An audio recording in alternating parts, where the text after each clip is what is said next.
guys, I hope you're doing well. If you don't know, my name is Brittany and I film videos based around the paranormal and mythological beings. So if that's something that you think might interest you, please go ahead and quickly hit that subscribe button. So today is a little bit different of a video. I'm going to actually tell you a little bit, this is butter by the way. I'm going to actually tell you a little bit about Vale, and then my fiance, son, and I actually went there. I walk around, show you a little bit. It was a little bit cut short, which I will get into the reasons why later on. But for now, let me tell you a little bit about Vale Cemetery. Vale is located off of Knott Terrace in Schenectady, New York. Now, it was part of a movement to close overcrowded churchyards and graveyards from growing urban areas and create a landscaped rural cemetery. Now, for any of you who have actually been to Schenectady, it's not a rural area anymore.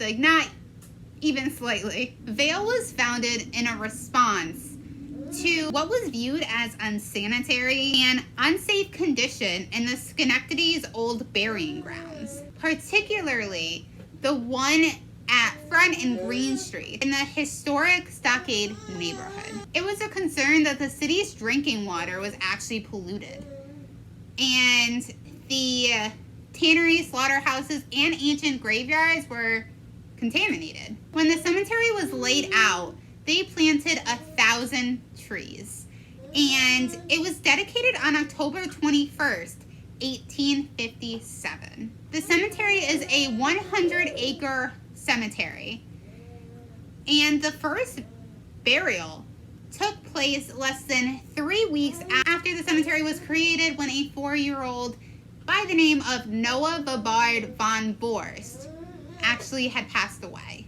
Now, Vale is an extremely vandalized cemetery, and Schenectady is not a very safe area. Because of how vandalized it is, there is a curfew of after dark. There are ways to get into the cemetery after dark, but as far as the actual cemetery goes, it has big gates that they actually close. Now, in the 1980s, there was a news story which said how a vault near the creek had been broken into and at least one body had been desecrated.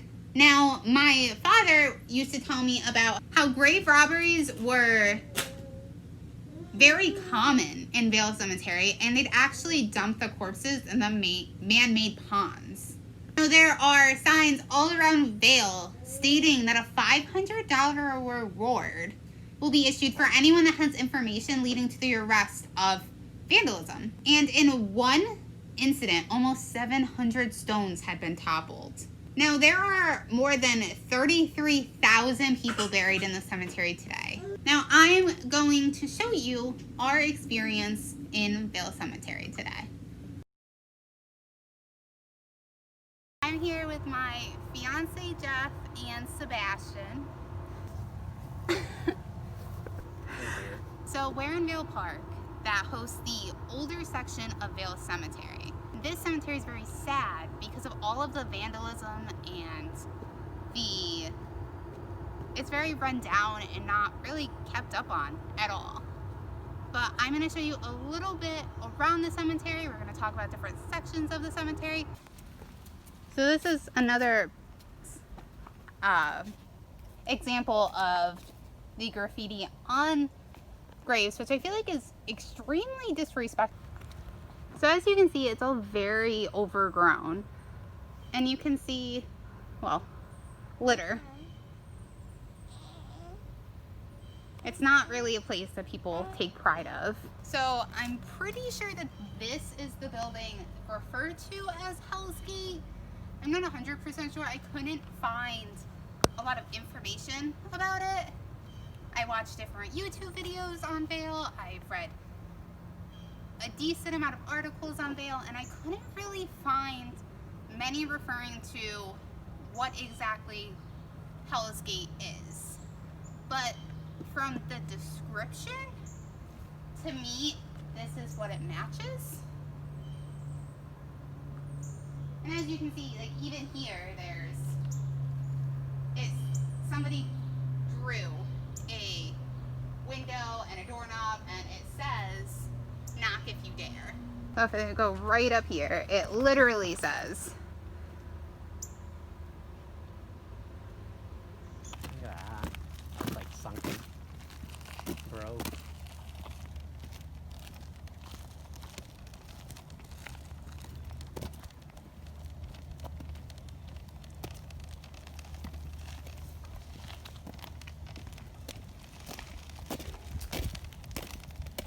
So, Vale Cemetery has countless reports of hauntings.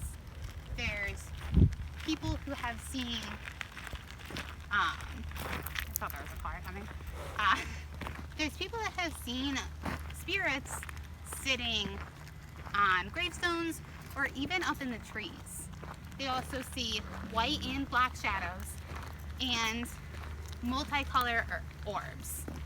Now, I really want to draw in all of the vandalisms and just the way that the cemetery is poorly treated. And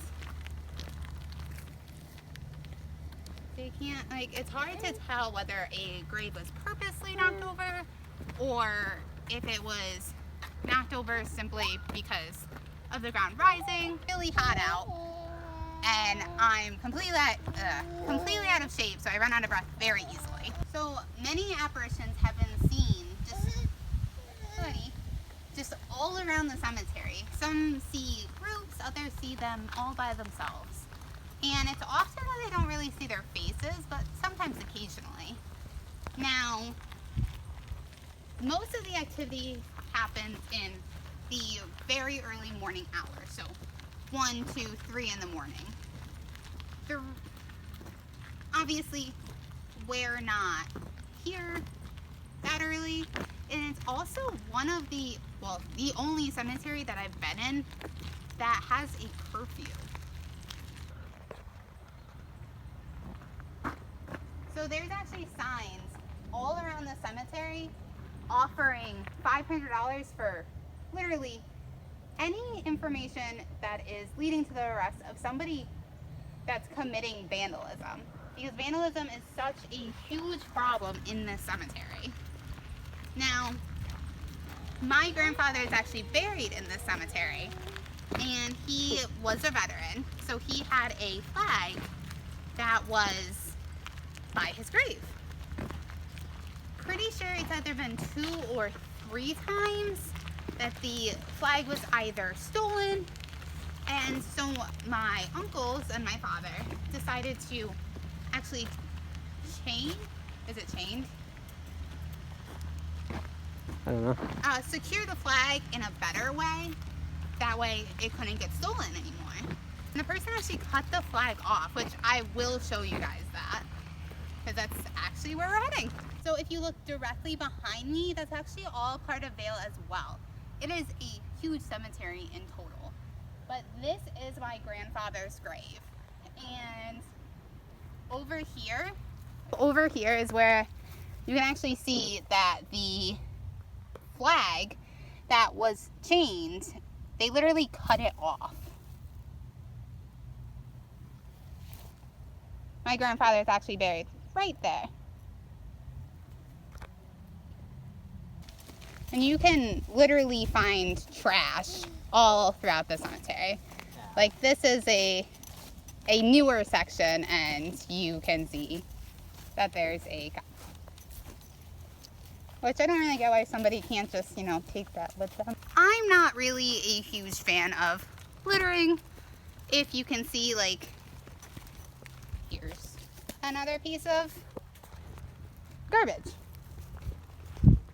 But this cemetery is actually known as one of the most haunted cemeteries, you guys. There's also said to be a lot of cult activity here, which obviously if you live in the area is something to watch out for, because mind your cult. Not that they all are dangerous, but I'm sure that some are. There's some good ones. Oh man, those bad ones.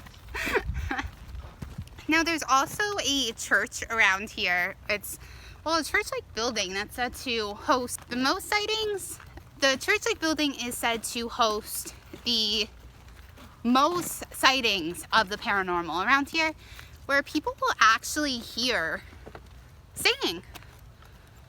And it's funny because the one day that Jeff and I came here and we visited my grandfather's grave, I think it was like at 2 p.m. we heard music playing, and like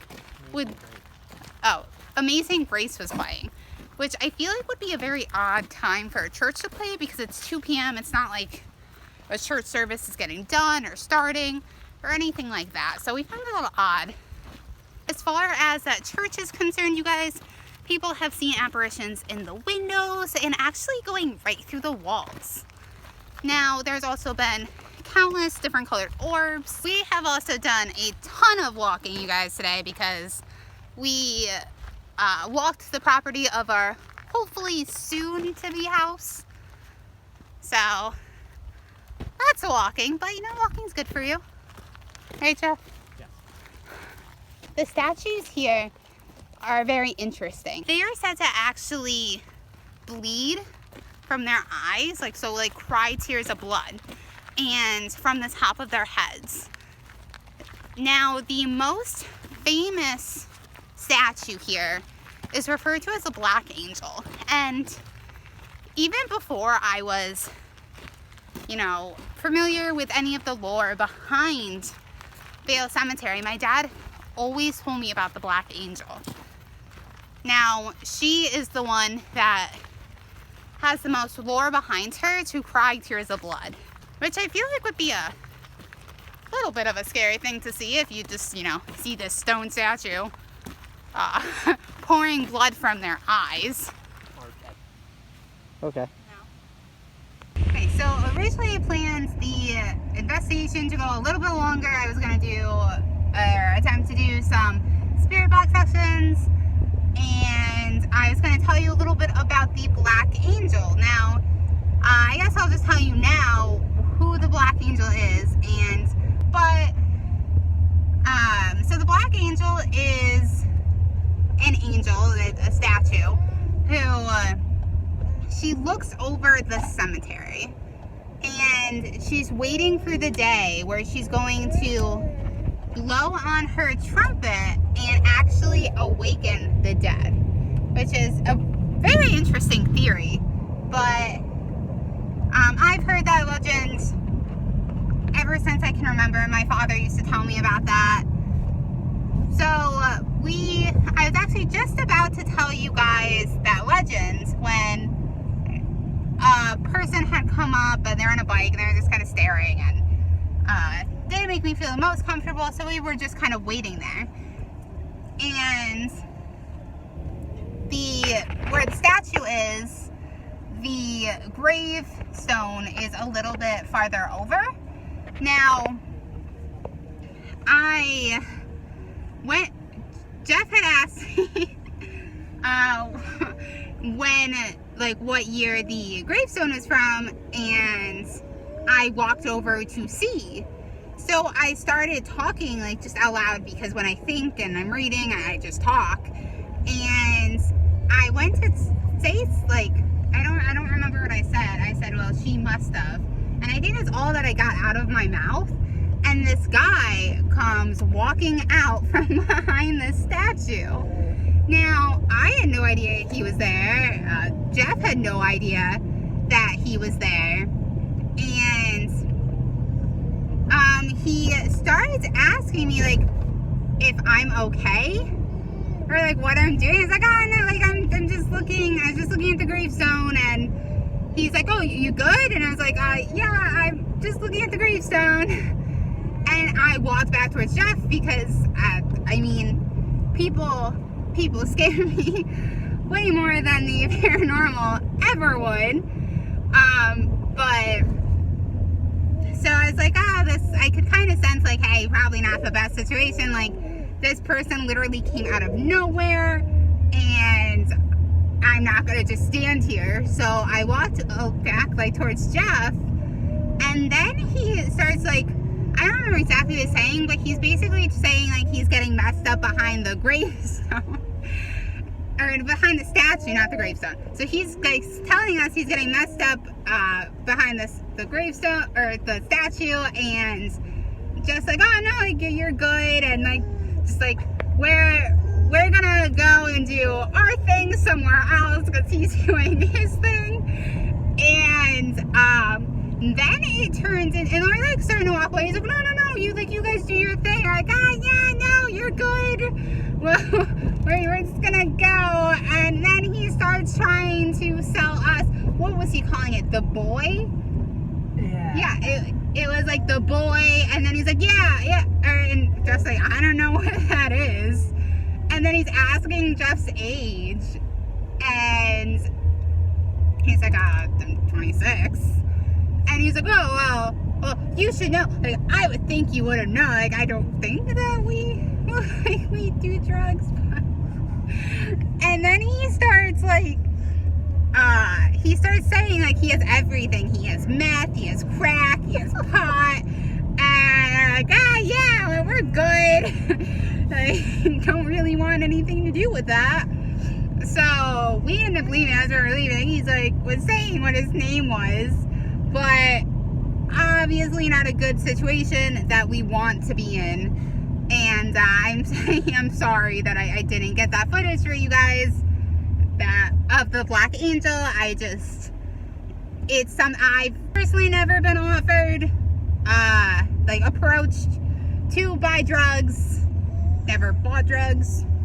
So something that made me very uncomfortable. And especially the fact that it was harder drugs. Like, it wasn't just like pot, which I know is legalized in a lot of states and stuff, and a lot of people do it, but it was like pretty hard drugs. So we got out of there because we have Sebastian too, you guys, and We didn't even have money on it.